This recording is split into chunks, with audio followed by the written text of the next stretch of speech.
Here is the best and fastest way to evo up Ruby Goran Dragic in 2K23 My Team. If you need level 40, unlimited, limited, clutch time, domination, triple threat, or anything else on your 2K account, grinded, contact Rose NBA on Twitter and let them know X sent you. So you can see we have Goran right here looking like an absolute beast, and we currently have 95 out of 150 points, 3 out of 40 steals, and 3 steals in a single game. I literally got, I thought, 3 steals in a game, so that should have been done, and apparently it didn't happen. But either way, it is what it is.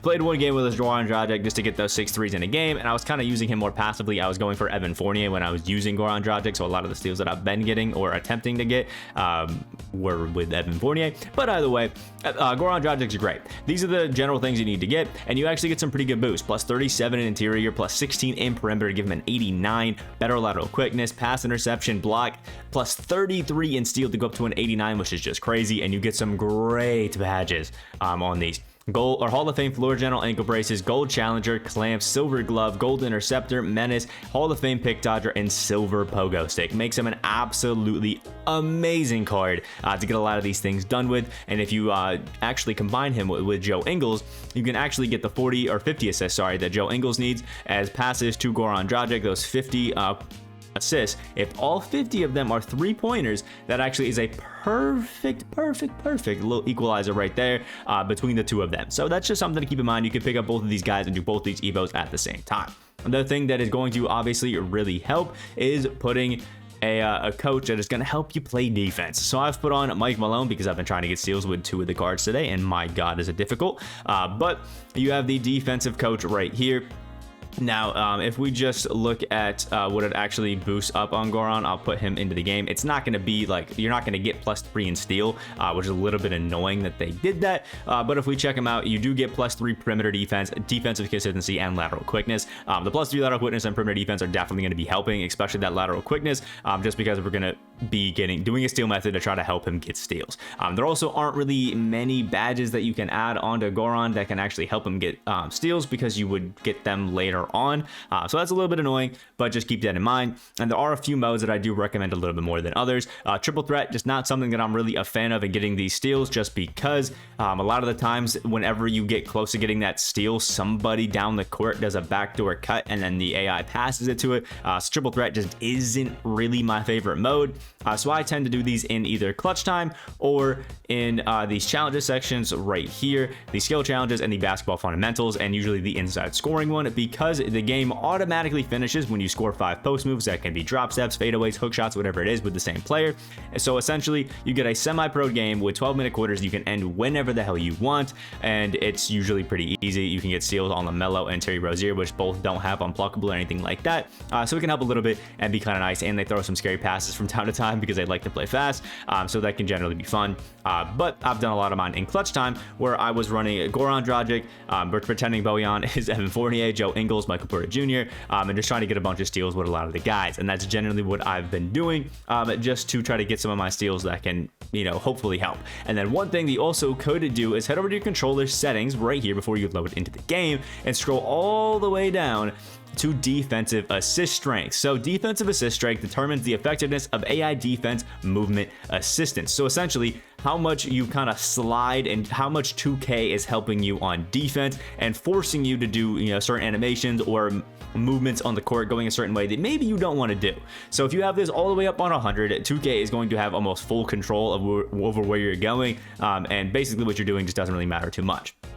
So, and this is defaulted at 50 for most people. I generally like to have mine anywhere from 0 to like 10 to 15. That's kind of like the range that I usually do mine in. If I'm playing my career, it's usually like 10, because I do like a little bit of help. I like a little bit of bump from 2K, but I want to be mainly in control of mine. So keep this defensive assist strength in mind, and just play around with it a little bit. See what's kind of helping. If you're getting a certain amount of steals, or you're feeling like you are just having so much better success the higher up it is or lower it is, it's definitely going to help you on defense, and even outside of it, it can definitely help you make you just a better defender in general. So check this out. It can definitely help. So now we have to actually look at the stuff that you're going to be doing in game with Goran Dragic. So let's cut to that right now.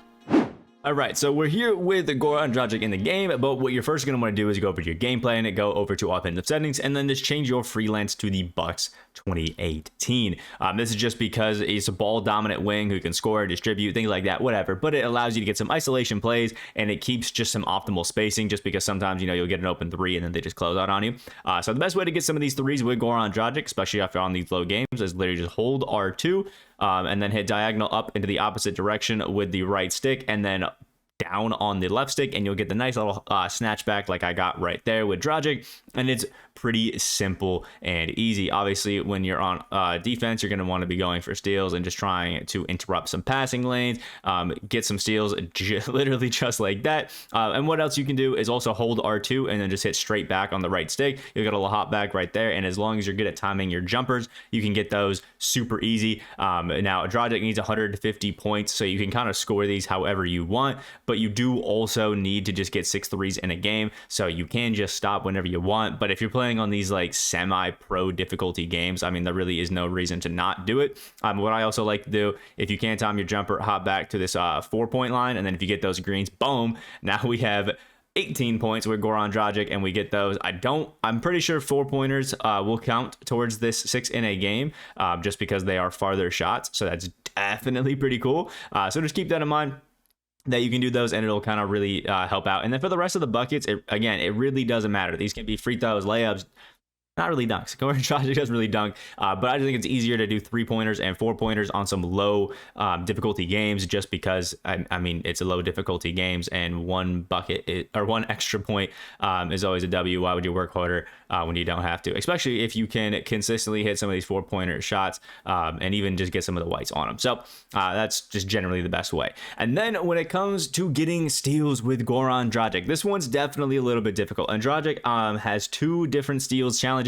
One is get 3 steals in a game, and one is get 40 steals. For the 3 steals in a game, I just think that's naturally going to happen, but for the 40 steals, it's definitely a bit more difficult. Now Dragic, after the Evo, gets an 89 steal, which we talked about a little bit earlier, but he doesn't have any glove or anything like that until after he gets silver, and he has a 56 steal beforehand. So this one's a little bit tough, but what I generally like to do is hit right in the D-pad and call a half-court press or a half-court trap. It's kind of just up to you. And if you also like to do full court instead of half court, you can do that as well. But what I like to do is run a full court trap, or half court trap, there we go, and then wait at the half court line, and then basically just jump and get some bump steals. What you can also do if you're running a full court trap is let the other opponent bump into the AI defender that you have, and then just run and get that bump steal on the other ball hand. The thing that is tough about this is they do like to pass the ball pretty consistently, but if you are fast and you do have some pretty decent ways of blocking a lot of these steals, it can definitely be super helpful in getting a lot of these, you know, bump steals and things like that. You can also get pass interceptions and things like that, but generally the best way is to just kind of do it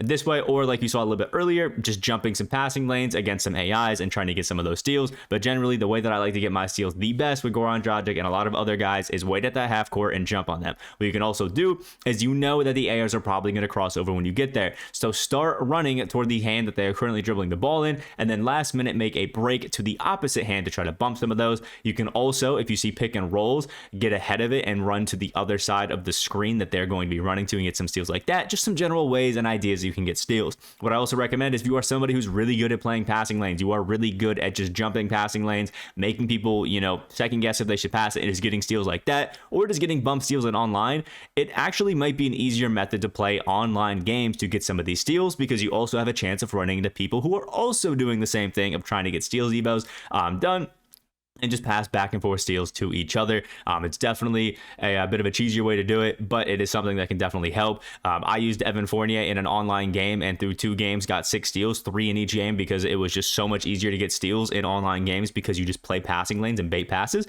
But that definitely takes a little bit more skill, so if you aren't exactly inclined to that, it may not help you too much. Either way, that's how you evo up the wonderful Goran Dragic. It shouldn't be too difficult aside from those steals. Those are definitely the hard part, but I do have a full steals video, link in the description down below if you guys want to check that out for anything else that may help, and some just further details on how to get steals in this game. So I hope you have a great rest of your day. Like the video, all that wonderful stuff, and subscribe, all that, and I will see you guys in the next video.